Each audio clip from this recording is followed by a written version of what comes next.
Latest on the coronavirus, there are over 4.4 million confirmed cases of COVID-19 globally. The number of deaths has now eclipsed 300,000.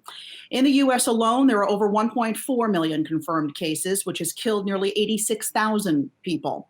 Anjalee Khemlani is joining us this Friday morning. And Anjalee, I am looking at Abbott Labs right now, down about 2.25% here in the pre-market. It is changing the instructions for its COVID-19 test for the second time now. What are the implications here? What's going on? Yeah, so that's a result of something that has actually been previously reported, which is questions about the accuracy of their rapid test. That's the one that's, right there with the individual's point of care, and the one that had kind of been looked at as a potential to be used as we open and reopen workplaces. And it has been procured in large quantities by local, state, as well as the federal government. So there's a lot of questions about the false and negatives that are there and what that could mean.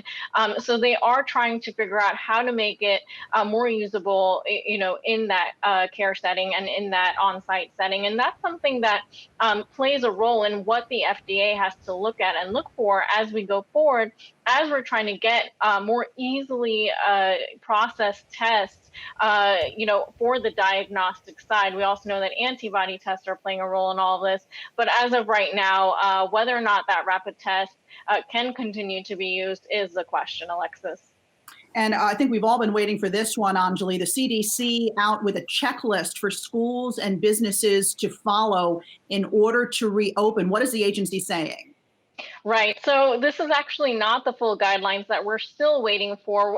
This is sort of a placeholder, if you will, definitely releasing some sort of graphics and information, basic information on what is the best thing to do as schools and businesses start to look at what the options are for reopening. And that includes what we all know: washing hands, social distancing, making sure that everyone is comfortably seated or placed, apart.